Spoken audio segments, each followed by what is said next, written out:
Hadis nomor 4 Sahih Bukhari. Cara Rasulullah SAW menerima dan menghafal wahyu. Bismillahirrahmanirrahim. Haddasana Musa bin Ismail telah menceritakan kepada kami Musa bin Ismail. Qala haddasana Abu Awanah, ia berkata telah menceritakan kepada kami Abu Awanah. Qala haddasana Musa bin Abi Aisyah, ia berkata telah menceritakan kepada kami Musa bin Abi Aisyah. Abi Aisyah di sini bukan yang dimaksud bapaknya Aisyah istri Nabi yang bernama Abu Bakar, melainkan bapaknya perawi hadis. Bapaknya lebih dikenal dengan nama kunyahnya yaitu Abi Aisyah. Ya, sebagaimana kebiasaan orang Arab yang sering menisbatkan kepada bapaknya. Saya belum menemukan yang menjelaskan siapakah nama asli beliau.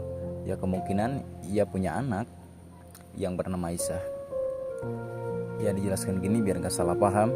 Qala haddasana Sa'id bin Jubair an Ibni Abbas, ia berkata telah menceritakan kepada kami Sa'id bin Jubair dari Ibnu Abbas fi qouli ta'ala, tentang firman Allah Ta'ala, la tuharrik bihi lisanaka lita'jala bih, janganlah engkau gerakkan lidahmu untuk membaca Al-Quran karena hendak cepat ingin menguasainya. Ya, surat Al-Qiyamah.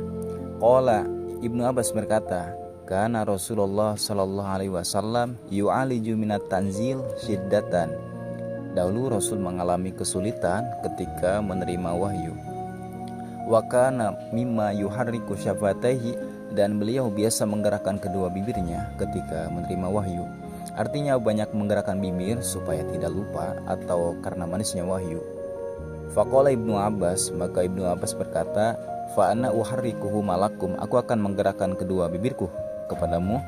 Kama kana Rasulullah sallallahu alaihi wasallam yuharrikuhuma, sebagaimana Rasul menggerakkan kedua bibirnya.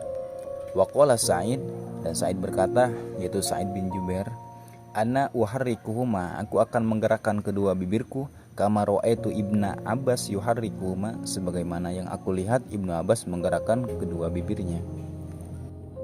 Faharraka syafataihi, maka di saat Nabi menggerakkan kedua bibirnya, dalam firman Allah disebutkan la tuharrik bihi lisanak, jangan kamu gerakkan lidahmu.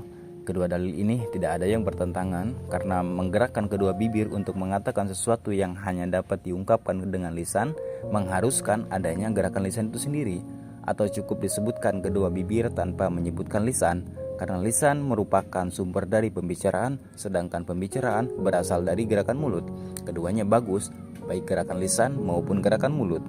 Sebagaimana diriwayatkan oleh Jarir dalam kitab tafsirnya, Nabi menggerakkan lisan dan kedua bibirnya, maka ketika malaikat Jibril turun untuk menyampaikan ayat-ayat Al-Quran, Nabi tidak sabar.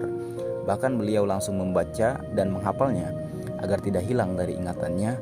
Seperti dikatakan oleh Hasan dan ulama lainnya dalam riwayat Tirmizi, Rasulullah menggerakkan lidahnya agar dapat menghafalnya. Dalam riwayat Nasa'i, Nabi buru-buru membacanya agar dapat menghafalnya, dan dalam riwayat Abu Hatim, Nabi menggerakkan lidahnya karena takut lupa sebelum Jibril menyelesaikan bacaannya. Faharraka syafataihi, maka di saat Nabi menggerakkan kedua bibirnya, fa'anzalallahu ta'ala, maka turunlah firman Allah, la tuharrik bihi lisanaka lita'jala bih, janganlah engkau gerakkan lidahmu untuk segera menguasainya. Inna alaina jam'ahu wa qur'anahu, sesungguhnya kami yang akan mengumpulkannya dan membacakannya. Qala Ibnu Abbas menafsirkan lafaz jam'ahu dalam ayat tersebut bahwa yang dimaksud mengumpulkannya adalah jam'ahu lakapi sodrika, mengumpulkannya dalam dadamu. Wa taqra'ahu, dan Ibnu Abbas menafsirkannya lagi mengenai lafaz wa qur'anahu dalam ayat tersebut bahwa yang dimaksud membacakannya ialah membacakannya untukmu. Fa iza qara'nahu fattabi' qur'anah, apabila kami telah membacakannya maka ikutilah bacaannya. Qala Ibnu Abbas menafsirkan lafaz fattabi' qur'anahu, maka ikutilah bacaannya, yang dimaksud adalah fastami' lahu wa ansit, maka dengarkanlah dan diamlah, perhatikan dengan seksama. Tsumma inna alaina bayanahu, kemudian sesungguhnya kami yang akan menjelaskannya. Ibnu Abbas menafsirkan ayat ini bahwa yang dimaksud ialah tsumma inna alaina an taqra'ahu, yang bermakna kemudian sesungguhnya kami pula yang akan membuatmu bisa membacanya. Pakana Rasulullah sallallahu alaihi wasallam ba'da dzalika, Maka setelah itu Rasul idza atahu Jibril, apabila Jibril datang kepada Rasul, istama'a, beliau pun mendengarkannya. Fa idzan talaqwa Jibril, maka ketika Jibril telah pergi, qara'ahu Nabi sallallahu alaihi wasallam kama qara'ahu, Nabi membacanya sebagaimana yang telah dibacakan oleh Jibril. Pelajaran yang bisa kita ambil dari hadis ini ialah yang pertama, kecintaan dan kesungguhan Nabi dalam menerima wahyu. Nabi Muhammad SAW menghadapi turunnya wahyu dengan kesungguhan luar biasa, bahkan sampai menggerakkan bibirnya karena takut ada bagian yang terlewat. Ini menunjukkan betapa besar perhatian beliau terhadap amanah wahyu. Kedua, ketetapan Allah dalam menjaga Al-Quran.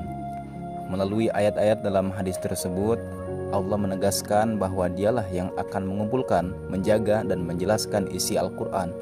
Ini menjadi jaminan ilahi atas keaslian dan kelestarian wahyu. Ketiga, pentingnya mendengarkan sebelum menyampaikan. Allah memerintahkan Nabi agar mendengarkan terlebih dahulu dengan seksama sebelum membaca wahyu. Ini mengajarkan kita tentang adab dalam belajar. Dengar dan pahami dahulu sebelum berbicara atau mengajarkan. Keempat, tawakal kepada Allah dalam urusan ilmu dan dakwah. Nabi diajari untuk tidak khawatir karena tugas menjaga dan menjelaskan Al-Quran bukan hanya tanggung jawab beliau, tapi jaminan dari Allah. Ini mengajarkan pentingnya tawakal dan kepercayaan kepada pertolongan Allah dalam setiap tugas besar. Kelima, teladan praktis dalam menyampaikan ilmu. Ibnu Abbas mencontohkan bagaimana Rasulullah menggerakkan bibir saat menerima wahyu. Lalu Sa'id bin Jubair menirukan Ibnu Abbas. Ini menunjukkan metode transmisi ilmu yang teliti dan langsung dari guru ke murid, yang jadi ciri khas sanad dalam tradisi Islam. Sekian dari saya, wallahu a'lam bishawab.